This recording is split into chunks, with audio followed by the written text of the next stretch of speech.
चालू monsoon season में हो रही लगातार बारिश के कारण खटरा बांकुड़ा वाया विबारडा मार्ग पर हड़माशरा से सटे शिलावती नदी का ईंट पुल एक बार फिर जलमग्न हो गया। मंगलवार सुबह तक इस सड़क पर यातायात सामान्य रूप से चल रहा था, लेकिन दिन चढ़ने के साथ ही शिलावती नदी का जलस्तर तेजी से बढ़ने लगा और देखते ही देखते पुल पूरी तरह पानी में डूब गया। इस अप्रत्याशित स्थिति के कारण कई वाहन अपने गंतव्य तक पहुंचने से पहले ही फंस गए, जिससे यात्रियों को भारी असुविधा का सामना करना पड़ा।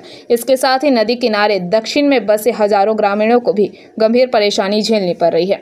संबंधित क्षेत्रों के लोगों ने बताया है कि इस घटना से खटरा उपमंडल शहर और तालडांगरा ब्लॉक क्षेत्र के एक बड़े हिस्से के बीच संपर्क टूट गया है। स्थिति की गंभीरता को देखते हुए प्रशासन ने शिलावती नदी के ईंट पुल पर आवागमन को पूरी तरह प्रतिबंधित कर दिया। अधिकारियों ने यह भी बताया है कि स्थिति पर कड़ी नजर रखी जा रही और आवश्यक कदम उठाए जा रहे हैं। হ্যালো বন্ধুগণ, আমরা আজকে হাড়মাশরা ইটাপাড়া গ্রামের যে নদী আছে তার ব্রিজ দিয়ে আমরা যাচ্ছিলাম, খাতড়া যাওয়ার জন্য বেরিয়েছিলাম। কিন্তু এখানে যে ব্রিজের যে জলের যে অবস্থা, তাতে ব্রিজ ডুবে গেছে। আমরা প্রায় যেতে না পারার অবস্থায় আছি। এখান থেকে প্রায় বাড়ি ফিরতে হবে, মানে যেখান থেকে আসছিলাম সেখানেই ঘুরে যেতে হবে, যাওয়া আর যাবে না।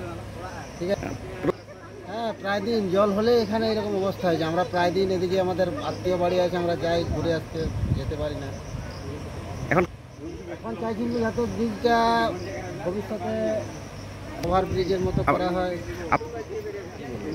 আমরা চাইছি যে জনগণের সবার স্বার্থে যাতে ব্রিজটা অনেক উঁচু করা হয় কিংবা ওভারব্রিজ টাইপের হয়, তার জন্য আমরা সবাই আশা করছি সরকারের কাছ থেকে।